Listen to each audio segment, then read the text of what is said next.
What's going on YouTube? Welcome back to the Gray Area with your host, ItsThatKidGreg. For this video, I'm tackling a huge issue and you may or may not like it, so I'd say stick around for a bit, listen, and hopefully if you have something to say, you can comment that below. Today's topic is identity politics. Let's get started. Identity politics is a concept stemming from intersectional feminism, which basically says that in order for equality to truly exist, you must take into account a person's own individual traits and characteristics that make up part of their identity. And you have to take those into consideration in things like laws or just treatment, etc., to keep everybody on an equal playing field. Now, this is the type of thinking that has brought about things like affirmative action and laws that specifically tailor to women in terms of domestic violence. And while we can talk about the pros and cons of the examples that I just gave, I think that we should save those for later because I want to make this very clear. Identity politics are terrible and needs to end. Period. Now, normally I don't come so strong on a single side of the issue, but in this case I can't seem to find a middle ground. It seems like separating people based on characteristics that they most likely have no control over is a really bad idea, and it only serves to bring more division amongst us when we are trying to tackle issues that require unity. And what this ends up doing, separating people and putting them into little groups, it causes othering of said groups.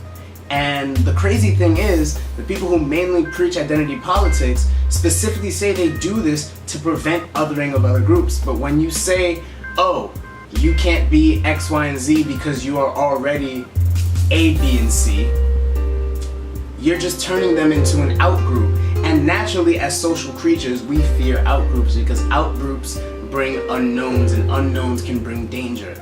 And that's scary. It's the same reason why kids are afraid of the dark, because they don't know what's in the dark and thus they feel a natural fear to it. Now, while identity politics are nothing new, we have seen it come to something of a boiling point in the past few years, especially amongst my generation, the millennials, and the younger generation after us. I think they call them Gen Y or Gen Z, or I don't know, fucking. But what's the cause for this most recent bubbling up of identity politics? Well, I have some ideas on that. I actually have two theories, and I will present both of them. The first one is pretty general, and the second one is a little more but I'll let you guys figure out what you think, and let me know what you think in the comment section below. That's always appreciated. Theory number one. I think there are too many people around.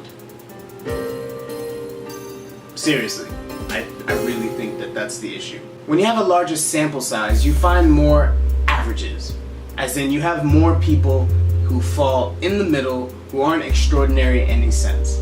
Now take the entirety of humanity as one big sample size, and you've got a lot of averages. 7 billion people ain't no joke. The more average everyone becomes, the less attention goes to those people who just sort of sit in the middle. It all goes to the people who are at the extremes of the bell curve, either for the good that they are able to accomplish, or for the negatives that they are able to accomplish. Now, if most people don't get attention because they sit somewhere in the middle, in that average of the bell curve, why would anybody want to be normal if attention is what they're after, that is to say? Especially when sites like Tumblr tell you that you can identify as anything from a pansexual demi-boy who only dates Asians to a purple-spotted dragon with silver wings and feathers made of gold. Theory number one basically says that we have a bunch of kids who feel insecure because of how average they are. And so they act out in a certain type of way in order to bring attention to themselves, to be extraordinary, since they have nothing that actually makes them extraordinary just on their own as themselves. These people feel like garnering attention and having the spotlight put on them for how different and unique they are will remedy the fact that they're feeling so insecure on the inside, when in actuality, it's just a delusion. And you get this really messed up situation where the person starts to focus more on what they are rather than who they are and what they're capable of and what their accomplishments are and what they bring to the table in terms of family, friends, and society at large. And the biggest problem with this is that no one can tell them otherwise. Kids are stubborn, and these kids spend all their times in echo chambers where everything they hear is, "You're right, you're awesome, you're beautiful, keep doing what you're doing." And whenever somebody confronts them with reality, they face cognitive dissonance and don't know what to believe and have to run back to the echo chamber to solidify what they've been hearing and what they've been telling themselves. I remember reading this book once as a kid, probably like elementary school, maybe early junior high. The main character was this white kid, and he had two non-white friends, one black, one I can't remember. And they were talking about Halloween and what they were gonna dress up as, you know, vampires, werewolves, you know, all that kid stuff. And I remember the reason why this book stuck with me, because I can't remember the name or the author, but the reason why it stuck with me is while reading into the thoughts of the main character, he ponders a bit. And he asks, why do those kids need a Halloween costume? Aren't they already something? That's how these kids feel. These kids who are so focused on identity and what they are and all that nonsense. They feel like kids without a Halloween costume. The second theory might sound more like a conspiracy theory. Maybe like something that Alex Jones would say. But after all, that's how much they hate America and Christians and guns and George Washington, baby. All right then, Jigaboo Jones is gonna break it down for you. On some deeper level, I think all this identity politics stuff popping up, especially now, is a divide and conquer tactic passed down by the powers that be to keep people from coming together and breaking this whole thing apart. I mean, in theory, it's not that far off from stuff that we've already seen in America. I can't speak for other countries, but during the times of slavery, when we still had indentured service and stuff, oftentimes people like the Irish would be persecuted and at the same time be told to not get it twisted that they were still better than the black slaves. This kept the Irish and the slaves from realizing that their plights were not so different and rising up against the slave masters that kept them doing the same type of work. I think the same is being done now. Look at a movement like Occupy Wall Street, which was running so strong and so hard at the bankers who didn't arguably mess up the country, they royally messed up the country. And the moment identity politics was brought into play with things like the progressive stack, it all fell apart.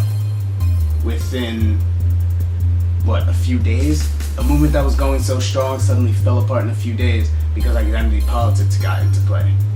And look at a movement like Black Lives Matter, where the entire thing was thrown into chaos because prominent figures like Rachel Dolezal and Shaun King turned out to not be black people at all, but actually the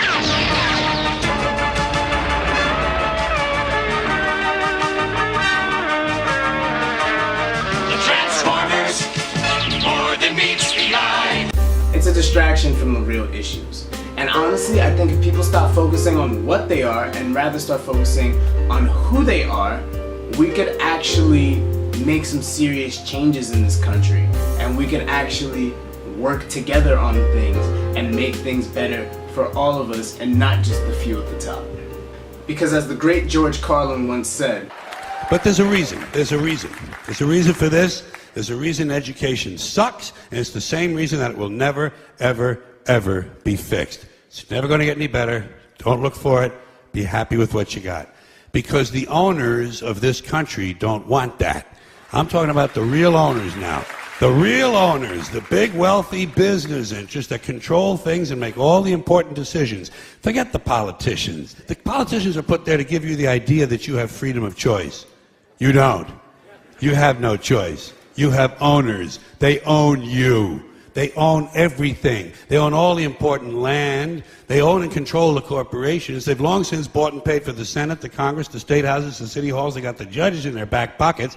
And they own all the big media companies, so they control just about all of the news and information you get to hear. They got you by the balls. They spend billions of dollars every year lobbying to get what they want. Well, we know what they want. They want more for themselves and less for everybody else. But I'll tell you what they don't want. They don't want a population of citizens capable of critical thinking. They don't want well-informed, well-educated people capable of critical thinking. They're not interested in that. That doesn't help them. That's against their interest. That's right. This country was bought and paid for a long time ago, and those people do not want to lose their power. But that's just what I think. What do you guys think? Let me know in the comment section below, and as always, thank you for watching. And remember, nothing is black and white.